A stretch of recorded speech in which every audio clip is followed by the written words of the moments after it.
Good morning, everybody. Today we're going to talk somewhat about calcium scoring, which is an interesting topic because we have people who have zero calcium score, who have severe blockages, and we have other people that have calcium score of 4,000 who have no blockages. So it becomes an interesting topic. Our first case is not a mystery case. Our first case is explanatory.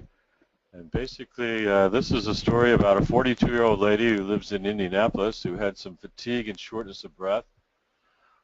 She went to see a cardiologist, and she went to see a chairman of the department who's an administrative cardiologist, spends most of his time negotiating and working with papers. And basically, he saw her and recommended a calcium score. She had an LDL of 131, HDL 76, family history of heart disease with her mother who had a heart attack at age 60. What's interesting, most people have some fatigue. You can get shortness of breath elicited easily by climbing 5 flights of stairs. So these are all relative symptoms. And so it's not unusual to have a 42-year-old woman with fatigue and shortness of breath. And so she got a calcium score that was done at the cost of $300. Insurance usually doesn't pay for that. The results was a calcium score of 135, which put her in the 99th percentile for ladies 42 years of age. It was interesting because I saw this calcium score. It's usually scored by techs. And she lives in the Ohio Valley area where histoplasmosis is endemic. Thanks, Bob. And so I happen to have some calcifications on my chest x-ray that can be seen easily that shows that I'm from the Ohio River Valley. Actually, it used to be a Dr. Ferkolo who did most of the research, and the highest endemic area was wherever he was living because he was doing most of the research. So Kansas at one time was a high endemic area, then Lexington when he moved to Lexington, and because of his research and searching for antibodies and antigens. So it turns out that if you live next to a chicken farm, you probably have some histoplasmosis as well because of the bird-related carriers.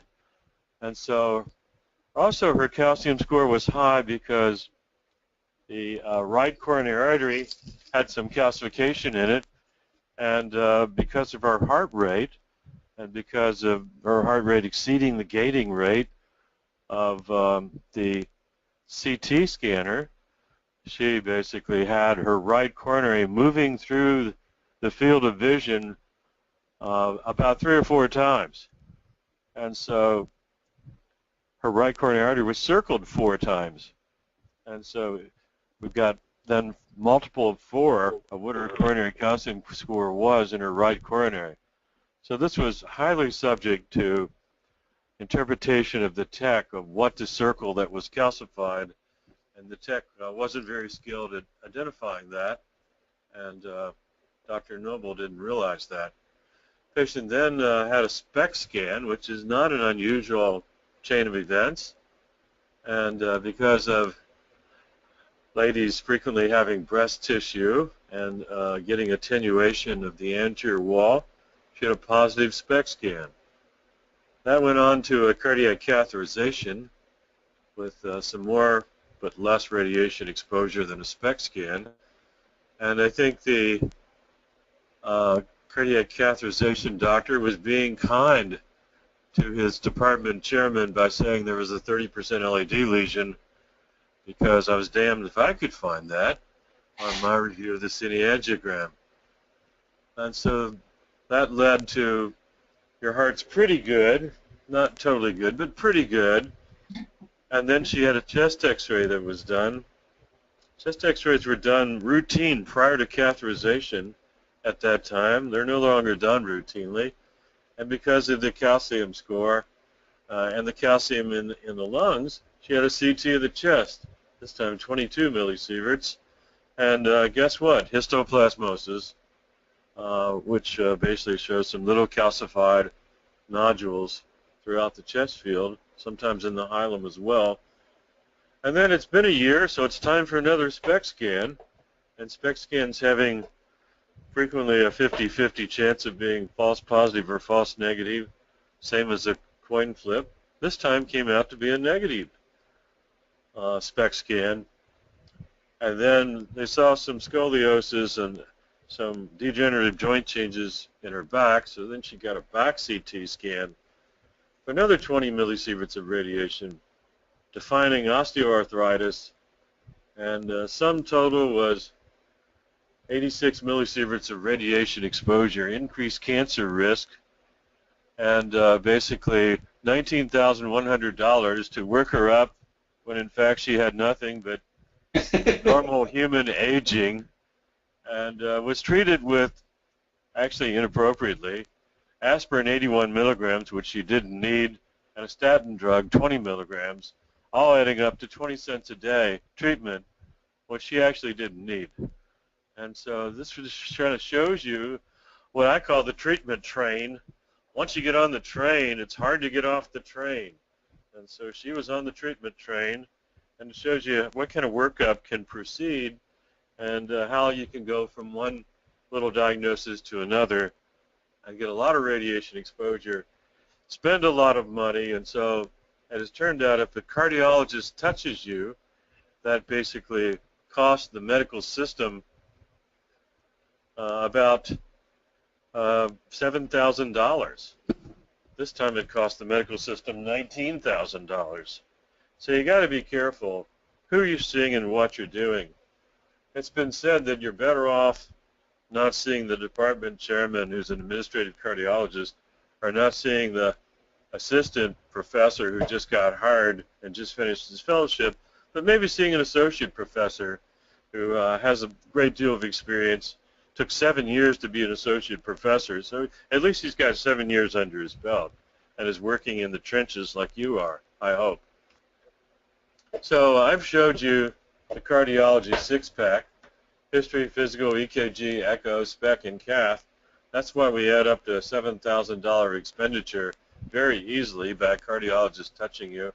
And I also showed you Blue Cross Blue Shield in Michigan with 47 hospitals showed a 40% false positive, 65% false negative.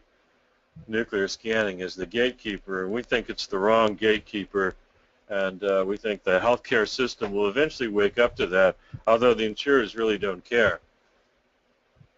What we want is an accessible, affordable, available, accurate, anatomical, low or no radiation test. Someone may say, hey, it's the calcium score. Well, we think it's the CCTA, and we'll tell you why. And we also want to welcome Melody, who's signed in, and CJ, who's also signed in but can't speak. When early in the disease process, we'd like to have imaging recognition of something that can result in interruption of a disease process. We're talking about outcomes. Interruption of the disease process by the patient's physician before danger is posed or permanent damage is done. To interrupt not the chain of expense, but the chain of events. Not the chain of testing, but the actual chain of events that these plaques might pose for you. Well, my wife Margaret said, hey, I'd like to know if I have any heart disease. She said, you know, Dad and Mom both have heart disease. Mom's got a stent. She's got a pacemaker, had congestive heart failure. She's 95 years old, however. You know, what about me? And I said, okay, you know, why don't we shortcut this whole system, and why don't you go get a $199 coronary CTA. There is a cardiology overread, but you can see I gave her a break and didn't charge her for the reading of the test. You know, I think that was kind of nice. So coronary CTA, right coronary, normal. Left coronary, there's the LED, normal. Circumflex was normal. Well, guess what? Normal coronary CTA, $199 expense, 15-year warranty. Radiation exposure in this case was 2.4 millisieverts. Not bad. Compare and contrast to the previous case. Had 88 millisieverts, 19,000. Oh, so it's 100 times the expense. Wow, not bad. Actually, it's 1,000 times the expense. 100,000. No, 100 times the expense. Sorry. Math's not good at this time of the morning. Mystery case. Okay, we have a patient by the name of Al, who's a 41-year-old Caucasian male who presented for evaluation with cardiovascular risk. He basically had some high cholesterol. It's usually some kind of family thing that gets you involved, looking at yourself personally. It may be the anniversary of a parent having had coronary artery disease or having had a heart attack. And what it was here is his mom did have a heart attack. She was in cardiac rehab. She was also, doing some traveling and so forth. And so she had a big anterior wall MI. He was very concerned about himself, and she actually urged him to come to testing. He had no symptoms. He had some hypertension, hyperlipidemia, history of depression in the past, Zoloft, Prozac, or previous medications he's had, mother with the anterior wall MI.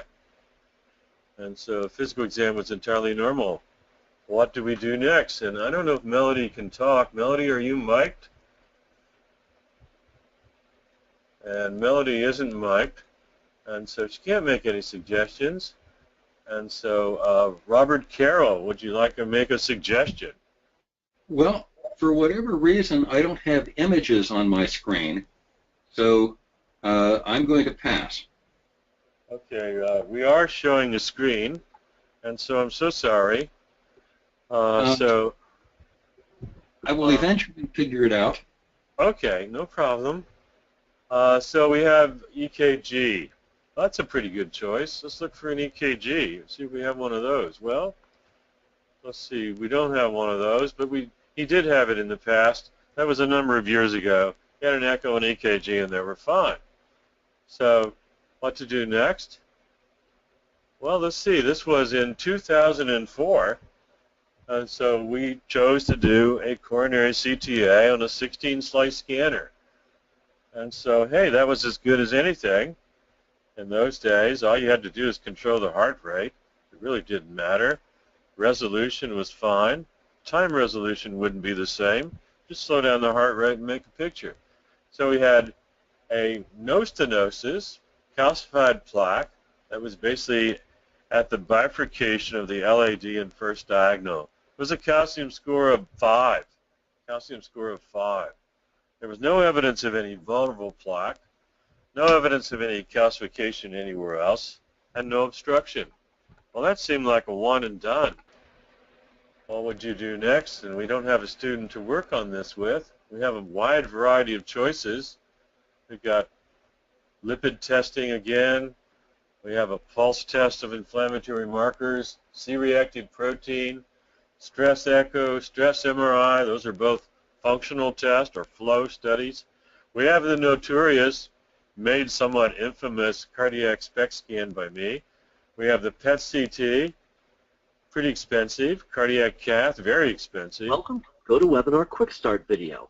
This video shows medical therapy, reassurance, and so what are we going to do? So we said regular exercise, manage the diet, and no need for statin therapy. Wow. Hey, the guy's got high cholesterol. What do you mean, no need for statin therapy? Well, the patient went back to his primary care doctor. He also went back to a cardiologist that had seen him in the past. The cardiologist said, whoa, wait a minute. No statin therapy? What's Harrison thinking about? We can't do that. You've got to go on a statin, young man. So, guy was put on a statin. I think he was put on Lipitor at that time. He had elevated cholesterol, triglycerides. Didn't tolerate. Had some muscle aches and pains. Was then switched to another statin. More myalgias. Went back to see his PCP, who said, wait a minute. What did Dr. Harrison tell you? What do you mean no statins? You've got to be on a statin. We've got these guidelines. So he went on Crestor, muscle aches and pains again, stopped the drug. He said, the hell with it. He said, what I'm going to do is I'm going to do some exercise, and I'm going to eat some fruits and vegetables like Dr. Harrison said, and we'll see what happens. So, over the years, he had some tests, not by me. He went and saw his cardiologist again, had a nuclear scan. Okay, no problem. Echo, okay, no problem really. Off and on. Some testing. Then he came back to see me December 2015. This is 11 years, almost 12 years later. Well, as you know, I'm known for long-term follow-up. We presented a case last week of somebody with a totally occluded LAD and a collateral coming from the right coronary with 40-year follow-up. We've got a transplant patient who has been doing well for 33 years. So I think I'm the only university-associated cardiologist who's giving people long-term follow-up that's longer than 2 weeks or a month or a year or 2 years in clinic. So patient comes back. He was complaining of some palpitations. He's been working really hard. He's a workaholic. States his cholesterol is still elevated, but really didn't have any solid symptoms. And so we said, well, let's do that coronary CTA again. Let's see what things look like and compare it to the previous study. Oh my goodness, look at his LDL cholesterol 162, HDL of 23, triglycerides 349. My goodness, did Dr. Harrison really say you don't need to be on a statin drug? Here's his EKG. His EKG basically shows normal sinus rhythm, pretty normal looking axis. R wave transition is good. Looks like a normal EKG to me. We have echo and carotid Doppler, which we can show you. Well, we can't get the echo and the Doppler up, but they were normal and boring. So I'm glad we couldn't give it up anyway. It would be sort of a waste of your time. So, but this is an imaging conference, so we do want to show you imaging stuff. So here is a coronary CTA that he had, and we'd like to show you some of this. It's kind of poor contrast on this particular case, but what winks at you and is brightly like a star shining in the horizon is a small piece of calcium. It's a density that's greater than the density of contrast. That's basically about 566 Hounsfield units for the contrast. Poor contrast enhancement here, but the contrast is 200 or 300 coming along here. And we can search his coronaries diligently, looking for obstruction. He's got beautiful coronaries.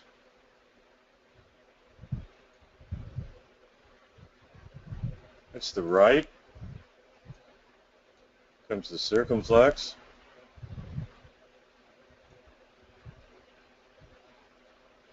You can look at this diagonal vessel,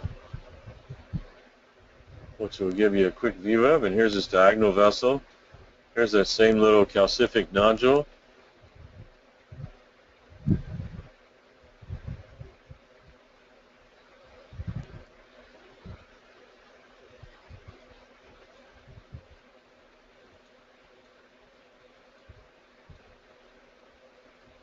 We're shopping around for vulnerable plaque. The red stuff you see is epicardial fat that's on the outside.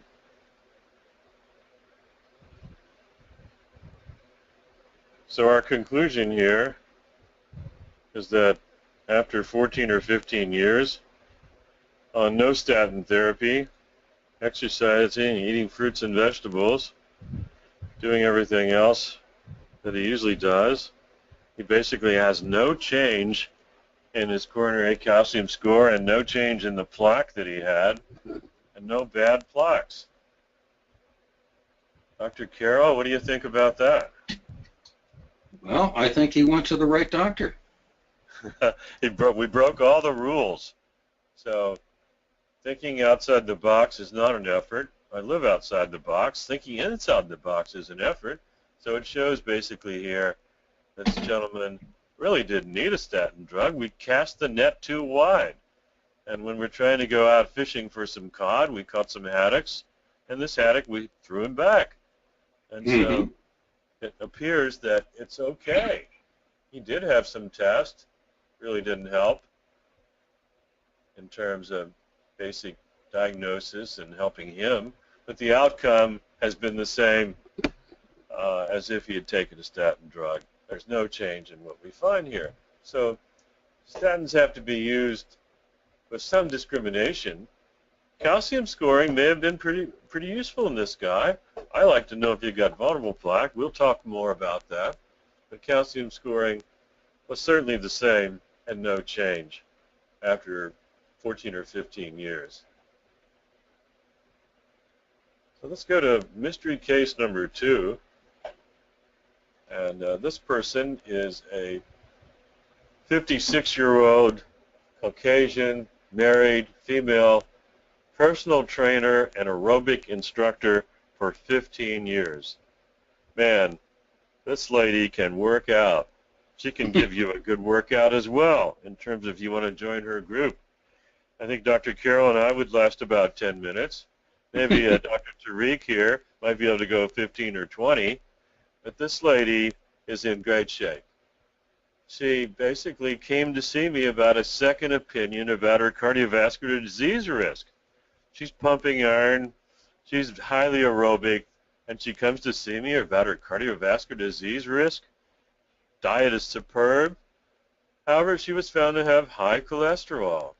So what? She was placed on a statin drug. She was really concerned about that because of the reputation it has about myopathy. She underwent coronary artery calcium scoring, was found to have a very high score. Her cardiac doctor, her cardiologist, recommended a cardiac catheterization. This is a non-invasive cardiologist who basically is into preventive health care, preventive heart care, and basically she refused that. Her husband comes to see me because we did robotic mitral valve repair on him several years ago, and so she wants to know what's going on. What do I need to do? I have no symptoms. I'm working out every day. Cholesterol 302, LDL 217, HDL 83, triglycerides 108. Total calcium score 958, predominantly said to be in the right coronary. This is 2012, 4 years ago. She has a history of hyperlipidemia, colon polyps, anxiety disorder. Polyp was removed. Simvastatin, aspirin, fish oil, glucosamine, chondroitin sulfate. No allergies, non-smoker, no alcohol use, no illicit drug. Father had diabetes, died of colorectal cancer. Mother and brother have hypertension. She does not have hypertension. Physical examination was entirely normal. What to do next? EKG. Here's our EKG, which shows a normal sinus rhythm. Early R wave in V1. Really essentially no abnormalities. It's surprising that her heart rate was going about 70, but I think she's a little anxious because she usually has a heart rate less than 60. But I think she was anxious coming to another cardiologist. She had an echocardiogram. We're not going to bother to show it. It was normal for age. She had left common carotid that had a little thickening, little non-obstructive, non-calcified, sort of increased CIMT, normal hemodynamics. We did a coronary calcium scoring, which, hang on. So it's really interesting that she's been pretty anxious about all these things. And you can see some nice lumps of calcium here in the left anterior descending, clearly showing the LAD. This one over here would be the origin of the first diagonal, just like the other patient that had one at the origin of the first diagonal. This is probably at the origin of the LAD. This is definitely the circumflex.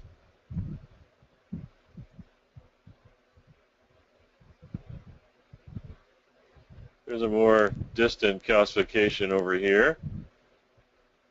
But then you're overwhelmed by all this stuff over here. And so basically what you're seeing here is another patient that has increased heart rate, and so it's not gating. And so you're seeing calcium that's moving through the field of vision, the focal field.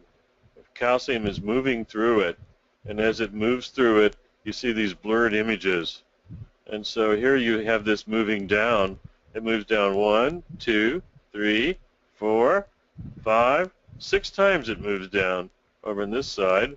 Here's a 1, 2, 3, 4 times it moves down. So we're counting the same calcium 4 or 5 or 6 times and using that for the calcium score. Well, I submit that she has some elevated calcium score, and we could count that. And so let's just do some scoring and show you how this is done. You've got to find calcium that's in an artery. And so this looks like a little piece in an artery. You have to declare what that artery is. So we're declaring that artery to be a piece of the circumflex, and we're going to circle that. Okay, we're going to see a cumulative increase in calcium score. We're going to see over here that this one's probably a little piece of the LAD. So we're going to score that.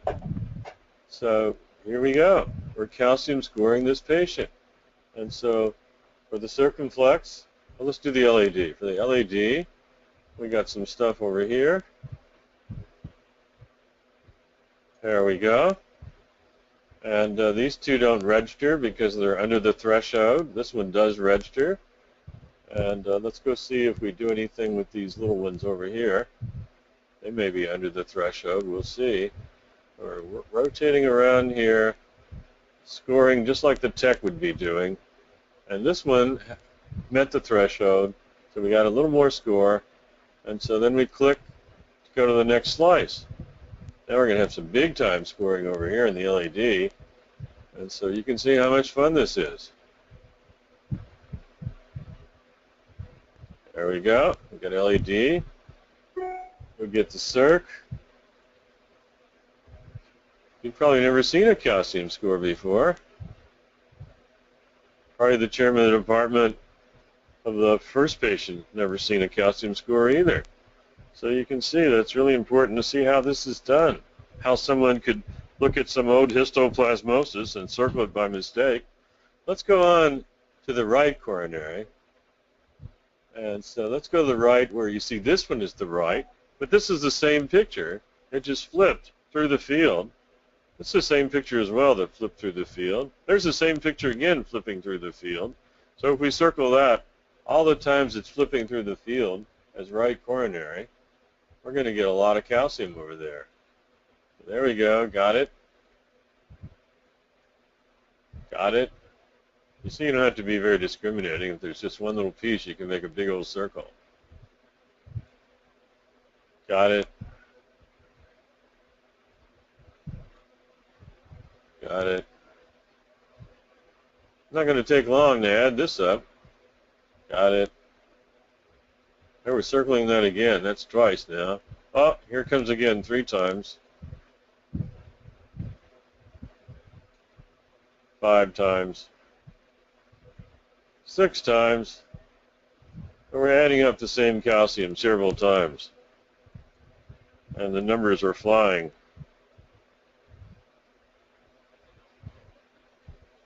And so we went on and got down in here. There's the same thing again that we saw before up there as it moves through the field. Oh, here it comes again through the field. So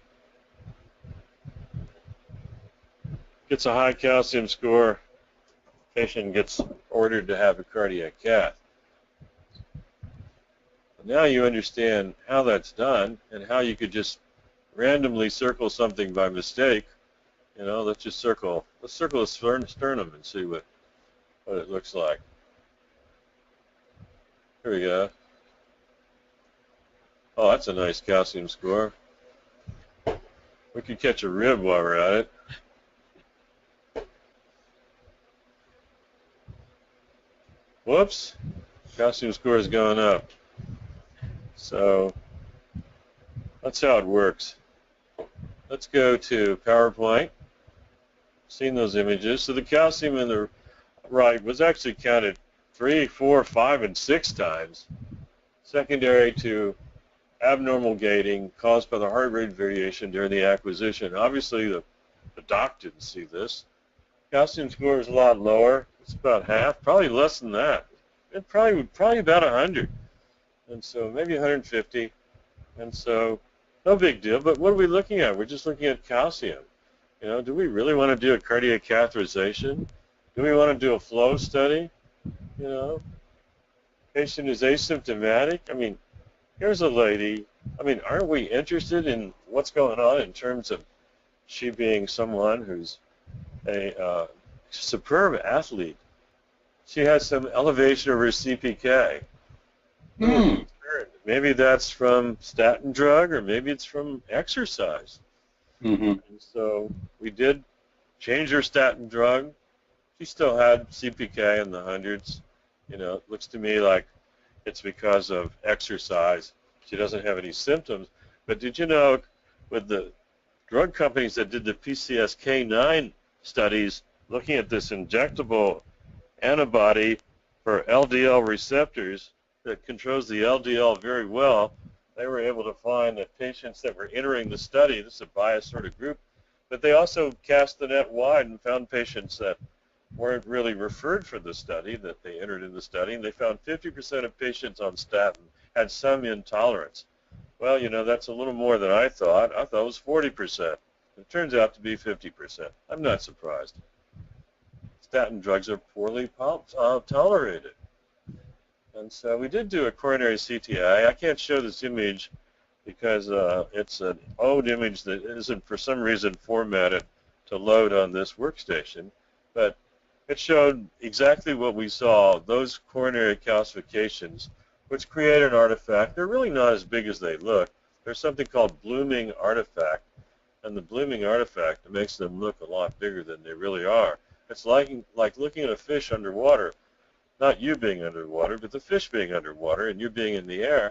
The fish looks about a third time bigger until you get him out. It doesn't look so big anymore, and you have to hold him out from your arm in front of you to make it look bigger in the camera. And so she had some moderate calcified plaque, LAD, right coronary, some motion registration again, calcium blooming, and basically we didn't see any significant stenosis. Very hard to see when there's calcium blocking your vision, and but we said, hey, this lady exercises. She probably has LVH being an athlete, so it's probably left ventricular hypertrophy, an athletic heart. Dilated pulmonary artery didn't mean anything. The left atrial enlargement meant she exercised as well, and so we really didn't see anything important. And so all plaques were calcified. There were no vulnerable plaques. There were no high-risk plaques. And so we said, don't do anything. Just keep doing what you're doing. We stopped the statin drug because we were confused about the CPK, didn't know how we were going to follow it. And now it's been about 4 years, and she's doing well. No problems, no catheterization, no more radiation, no more statin drug. So I'm interested in plaque and what happens to plaque as we observe it. So we have here something called the left-to-right plaque transformation equation, and basically observations, risk, and objectives. And we start on the left with this equation that goes from left to right. It really doesn't seem to go from right to left. I don't think you can really drive it from right to left. If you think that you're reducing calcium by treatment, I think you're wrong.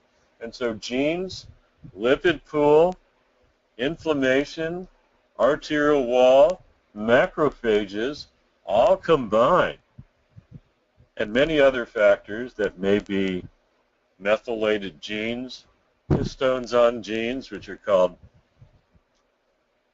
epinomes, epigenetics, epigenomes, basically can be involved in this.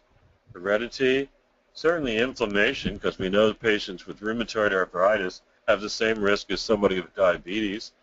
There are studies that are looking at all this, trying to decide, what can we do to limit the inflammation? Statins seem to have something to do with inflammation. All this combines in the arterial wall in some people to cause a plaque. That's a liquid plaque that has a necrotic core that moves on to become fibrofatty down our equation. But when it's liquid and when it's fibrofatty, it's in a danger zone. Danger, that is, the possibility of rupturing. As it goes on and moves on into being fibrotic, it's losing its risk and losing its danger, because no longer is it going to rupture. No longer is it subject to the computational fluid dynamics that are involving stretching and pulling and stress on the wall of the plaque. And so it becomes a very firm plaque, like a scar, and then becomes calcified. How long this takes? It looks like it takes a period of years. So to get calcified plaques, you have to move down this little transformation or equation. Statin drugs actually accelerate the plaque to become calcified. So that may be an important part of statin drugs. So the danger zone is the necrotic core, fibrofatty. Not sure how long that persists. Goes into fibrotic and calcified. So let's look and see what can happen to these plaques. Plaque rupture, according to IVA studies, in a little population that was studied, showed that 64% of heart attacks occurred in this particular group of plaque rupture with thin fibrous caps, greater plaque burden, greater necrotic core, and these were the dominant factors seen in men and women who had acute MIs, the average age being 54, so most patients being over the age of 50 in this group. Plaque erosion can also occur where there's greater plaque eccentricity, larger lumen in the cross-sectional area, 54% more likely to have some calcification, deeper calcium. The calcium sheet may break. There may be some cholesterol spikes that the crystals are actually pointed and actually may spike through the endothelium. More constrictive lumen in the cross-sectional area, mild inflammation, and this seems to occur in younger women. And this just happens to be a group that was studied that was kind of a biased group, because I'm not seeing 26% of younger women in a group of patients with heart attacks. But there are also calcific nodules that have no necrotic core, have some fibrosis, and may erode through. And so calcium in older individuals can erode through the endothelium and cause a heart attack. And I don't think it's very common, certainly in not my group of patients. And so let's look at what the images look like and where we are extending our imaging with MRI, looking at plaque characteristics, cardiac CT, and calcium scoring. Well, if you look at a plaque, you go from intimal thickening to intimal xanthoma to intimal pathological thickening to necrotic core to fibrosis to fibrous cap that's thin to fibrous cap that's thick. And as we move through here and move into erosion, we roll into plaque rupturing and then healing again. We move through thrombosis and myocardial infarction. We move into some calcification, and we finally get to where the calcium is dense enough. And you saw when I was circling some of those calcifications that they didn't even show up as numbering. We finally get dense enough calcium that the calcium score of the EBCT or the calcium score of the multi-site TT is going to pick up on there being some calcium. So it's very late in the disease. And of course, by the time it's calcified, that's very late in the disease too. So if you're thinking about prevention, basically what you're doing is stumbling across a bunch of calcium late in the disease process. And it could be that the whole disease process is arrested now by calcifying those plaques. And it could be that there's no re-entry in the equation on the left side, and there's no lipid moving on into the wall again with foam cells and macrophages forming necrotic core. That's all over. It was a one-and-done inflammation of the coronaries, and it's led to these burned-out areas that if it was a forest fire, it would be old stumps from the forest burning years ago, and basically no burning embers and no evidence that there's anything that's going to start a new fire going on there in that forest. So that's kind of interesting analogy. Well, look, CCTA, CMRI plaque recognition is like 4 times better. And basically, the recognition is very early in the process at the intimal thickening pathological time when we're creating a little bit more than a xanthoma, but we're seeing plaque at the time when it's at risk of erosion, at the time certainly when it's at risk of thrombosis and eroding through a thin fibrous cap. And so we're catching it a lot earlier, and at times when I think, in terms of prevention, we can make a difference. And so that's what we're interested in, is early enough to be able to make a change, to improve on these patients, to prevent this process. So let's make out some axioms here. If you were doing Euclidean geometry, you could come up with some axioms that all calcified plaques began as non-calcified plaques. I think that's a fair assumption. Thus, screening for calcification picks up only the later stage of plaque evolution, after more vulnerable plaque components have been neutralized by calcification. That's reasonable. Screening classifies those with calcium score greater than 1,000 as high risk, when they could be low risk because they have no necrotic core and they have no obstruction. And so I know a doctor out in Phoenix, Arizona, who is probably getting up about now because of the time zone, and is getting ready to ride his bike out in the desert. He frequently rides on the weekends 100 miles. He has a calcium score of 4,000. I've got a coronary CT on him. He has no obstruction of his coronaries. He has no vulnerable plaque. There's no non-calcified plaque present, no necrotic core, and so his risk is very low. Also, to the contrary, we have people who don't have any calcification at all, who basically have plaque that's vulnerable with necrotic core that is not being detected, that could be about to rupture. And we're interested in moving that through the equation from left to right to calcification and to total calcification, to one and done. And then let's assume it takes considerable time for plaques to calcify.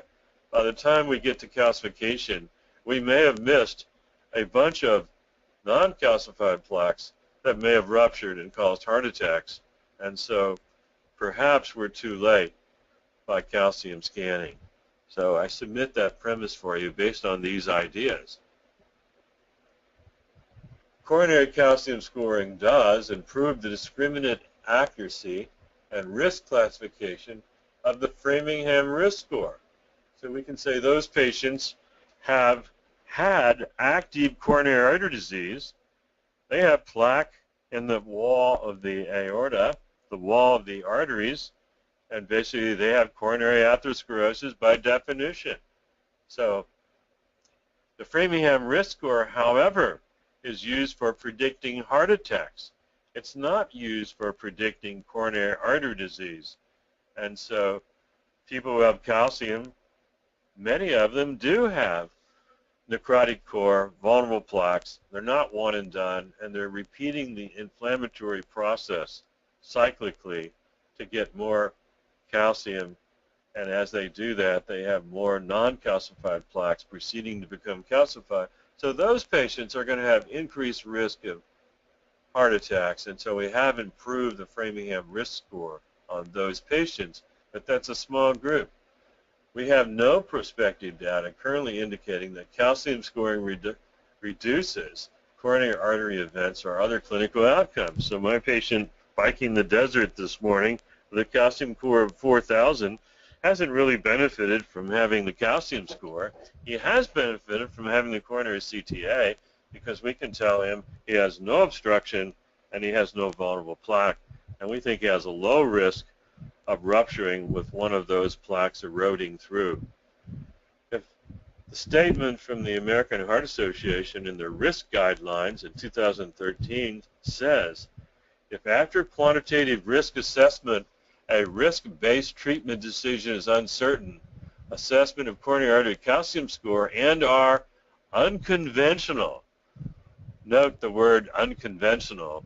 Cardiovascular risk factors, family history, unconventional, highly sensitive C-reactive protein, unconventional, ankle brachial index, which shows peripheral vascular disease, unconventional, may be considered.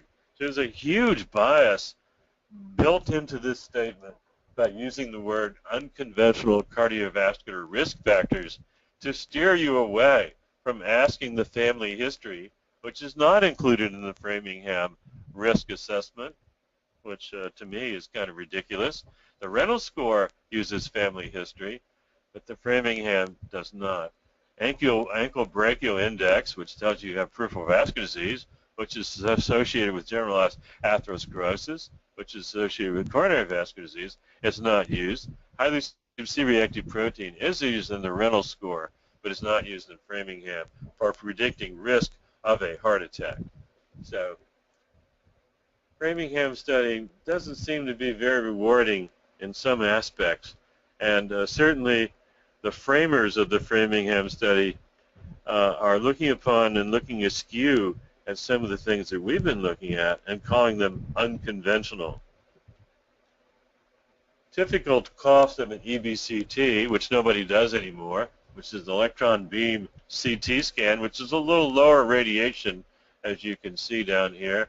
You know, the typical cost of that is about $400. The cost of a multi-detector, which is multi-slice CT, out of pocket, is frequently advertised as a special of $49 to $99 as a special. Can be initiated without a doctor, and you just show up at the center and get the test. I have trouble with that, with patients actually getting radiation procedures without doctor guidance, and really have never recommended this. I looked at this in terms of revenue production for a hospital chain, and they had like 19 hospitals at the time, and I said, why don't we just do away with this? And they said, well, let's see what we're making, and they figured out they're making about $600,000, so they wouldn't do away with it.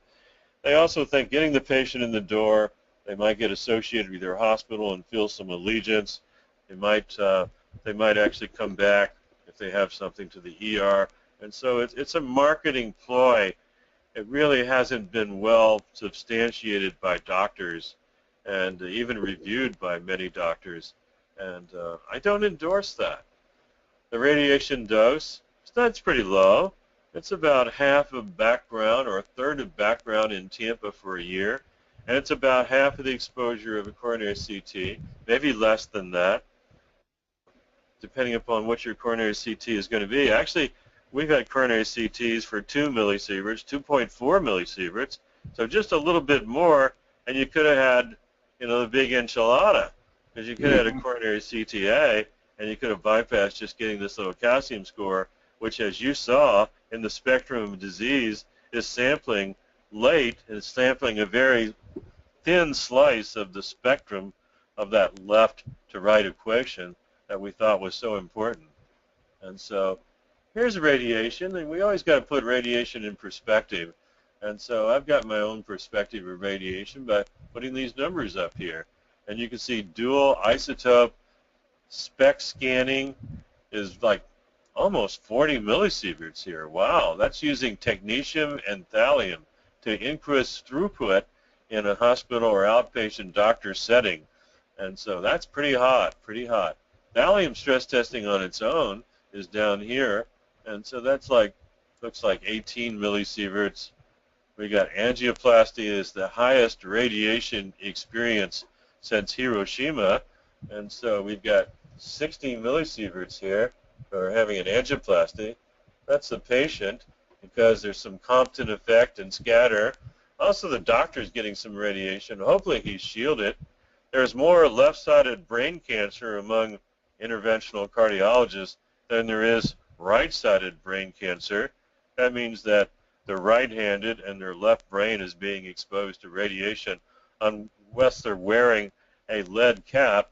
I haven't seen a lead cap yet. They do wear thyroid shields, and they have other kind of shields they hide behind. And then they're trying to get more remote by using some kind of robotic arm extension procedures. And so you can see that that's a lot of radiation. Retrospective CT, when CT scanning first got started, was about 22 millisieverts. And so you can see why that kind of approach was somewhat prohibitive. Technetium nuclear scan looks like 15 millisieverts. Coronary angiogram, cardiac cath, is usually about 5 millisieverts, but a more complete angiogram, when you have the cath and then you do the renals and you do your carotids and check all the arteries while you're there before you pull out, it can be 22 millisieverts. And then now we're getting into below the threshold of radiation background in Tampa, which is about 3 millisieverts. In Denver, it's about 5 millisieverts because of cosmic radiation being a mile high. You're being a mile high and getting more cosmic radiation. And then over here, if you're living in Bartow, because of the phosphate mines, you get radon from the ground. Or if you're hanging around your basement in Cleveland, you'll get radon from the ground. And you'll get maybe millisieverts in a year if you have a basement apartment that you're renting. And so we've got coronary CT, prospective imaging with step and shoot being about 3 millisieverts, and then we start dropping below that once we start doing computer stuff with something called iterative reconstruction, where you basically lower the KV of an image, and you make the image, and then it's very noisy, and then you clean up the noise with a computer program, and that's called iterative reconstruction. That drops this exposure to that of 2 mammograms, and then if you want to go even lower, you've got something called model-based iterative reconstruction, which is IMR by Philips and VEO, V-E-O, by GE. GE VEO is not approved for coronaries yet. Philips IMR is approved for coronaries. Drops the radiation to the same as 2 chest x-rays. And then if you happen to be doing plaqueograms, which I'm the only one that happens to be doing that in the world, basically we get the radiation dropped to look at a single plaque, 1 rotation of the gantry, and basically just a piece of the heart is about the same as a dental x-ray. So that's the lowdown on radiation exposure. Gets you some idea of putting this in perspective.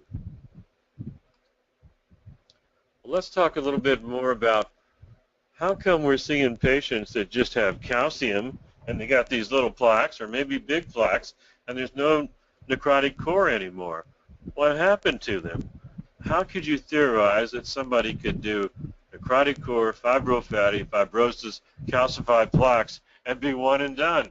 Well, that seems to be a case of, one, we've got people who have no episodes, and so they have normal coronaries. They have a 15-year warranty of not getting coronary artery disease. And then we've got people who have 1 episode. They had an inflammation. They've got the genes. They've got some lipid in their circulation. Add into the mixture, you add some inflammation like rheumatoid arthritis or like lupus or something, or maybe they just got sinusitis that's chronic, or maybe they got poor dentition and they go to the dentist and get that taken care of. And so here we are, we have 1 episode, 1 and done, and then the rest of the life, as we go through here, you don't see anything happening at all, so you wind up with just those little calcific nodules, and life is good for a long time, unless the nodule roads through, which is a rare occurrence. And then we have people that have more predictable episodes that are cyclic. And so we have people, we have somebody that does every 2 years. We have somebody that does every 3 years in November. And so what's going on with these people? Well, obviously, they have some kind of cyclical inflammatory process that's timed according to some kind of exposure to something that's antigenetic that is causing the inflammatory response to rev up. They get some hot plaques, and they cycle through and become calcified again. And so we're interested in preventing that recycling. And so we have some people also that have recurrent episodes ad infinitum, and then we have people that have chronic inflammation rather than episodic, and they just keep going on.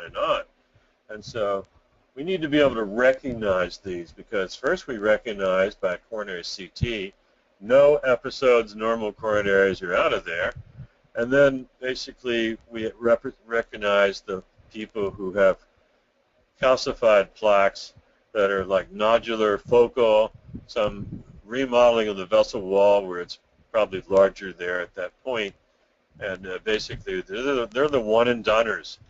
And then the people who are every 2 years, let's see if we can break that cycle, because we've defined the cycle quite well. And then people every 3 years, and people every 10 years, people every 15 years, and then chronic inflammation rather than episodic, and then recurrent episodes that just keep going on and on. And so chronic smoldering, recurrent episodes, one episode and then another one coming up, we're thinking that prevention would be colchicine, and we have a study to support that. And then there's the Brigham group that's using methotrexate to see what they can do with that. And then there are people with rheumatoid arthritis who have more coronary artery disease, but then they're being treated aggressively, and they seem to be having less episodes and less recycling, less of a circle than an equation from left to right. And so let's look here, treatment based on results. Well, we have images that show one, no plaque means no worry. Hey, man, that's a good place to be. And then we have minimal calcification equals low risk, and we showed those with one and done, focal episodes. And then we've got all this mixture of stuff. We've got severe stenosis, which is stable plaque that gives you some warning because people have angina. That's nice. That's better than sudden death or an acute MI just happening without any warning at all. And those are the vulnerable plaques, which are our highest priority. And we're trying to come up with some like triple positive for that. If you've got inflammation documented by a test we're using called the pulse test, or if you have FFR, which measures function or flow down the vessel of less than 0.75, we're trying to come up with something called a triple positive that sets you at high risk of having a cardiac event by rupturing your plaque, as opposed to stable plaque with chronic stable angina that we know that angioplasty and bypass surgery doesn't have anything to do with prolonging life, in those cases.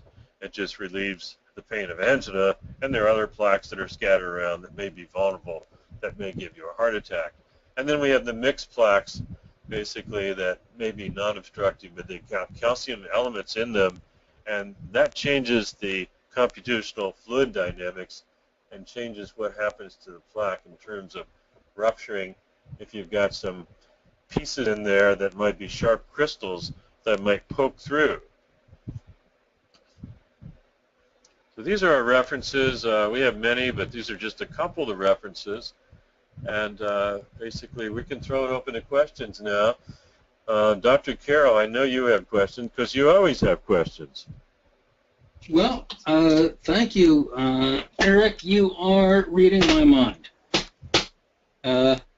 The first thing is we've got great evidence that people who can go to a very high level of METs have close to a 0 chance of dropping dead from coronary artery disease. So why were we fussing with this nice lady? And I didn't fuss with her. She's seeing a preventive cardiologist, and he was fussing with her.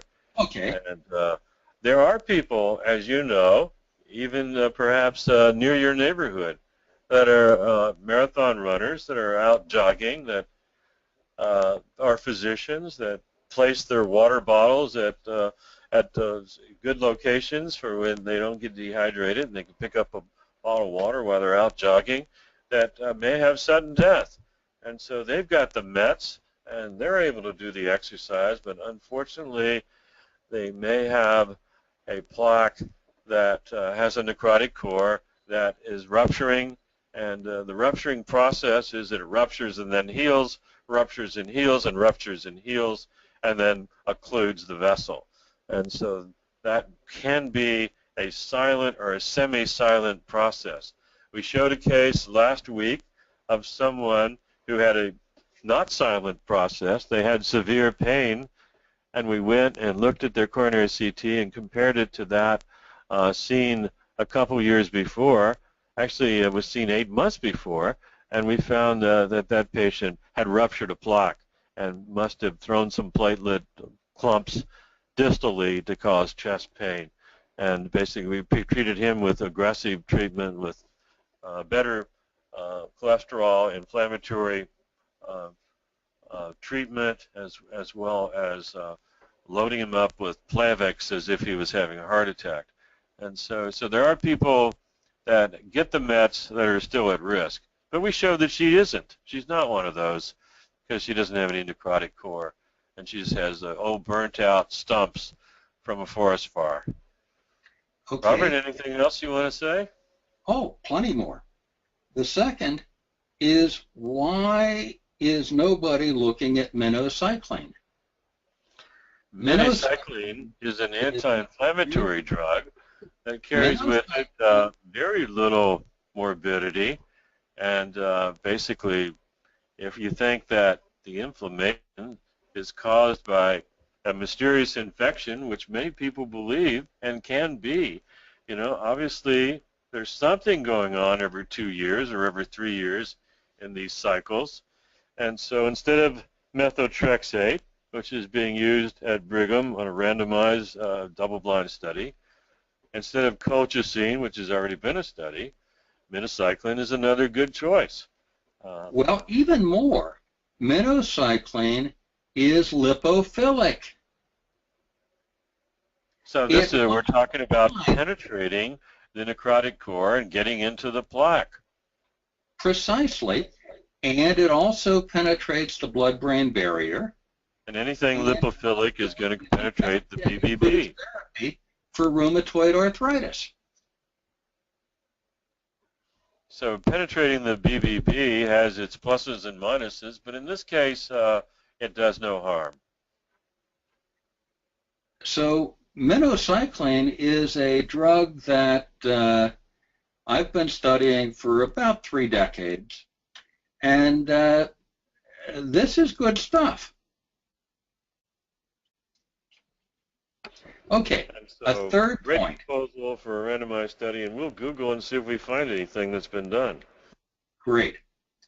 A third minor picky point from a physicist. In order to reduce the dose, they don't drop the KEV. Because if you drop the KEV, you'll increase tissue absorption of the radiation. What they do is to decrease the milliamperage. When they decrease the milliamperage while keeping the KEV at an optimal narrow window, then you get a noisy image that you then go ahead and put through the stuff that we use to analyze deep space missions, and you get a crisp image with minuscule absorption of radiation dose. So we do drop the KV, probably the MAS too, but we do drop the KV because I know that we have patients that get 140. Those are big guys. We have patients that get 120. That's the usual. And then we try to get down to 100, and then you can get down to 80. So there can be some KEV manipulation. Unfortunately, when it's built into the system, so that you can dial in sort of a algorithm that's already built into the system. You can't twiddle knobs anymore because knobology could lead to someone moving the knobs the wrong direction, and we had that at Cedars-Sinai and Moffitt, several places where brains were irradiated 3 or 4 times what was expected, and so not a good idea, and certainly the FDA will come visit you. Yes. Okay, well that kind of wraps it up. We've reached our time, and so I thank everybody for coming, and Bob, we appreciate your questions, and we will be posting this video at cardiaccarecritique.com. That's critique is CRITIQUE.com. cardiaccarecritique.com will be posting the video, but all the other videos are posted as well. And so if someone couldn't make it, you can let them know that's where it's posted. Thank you so much for finding out about a calcium score with me. Bye-bye. Bye-bye.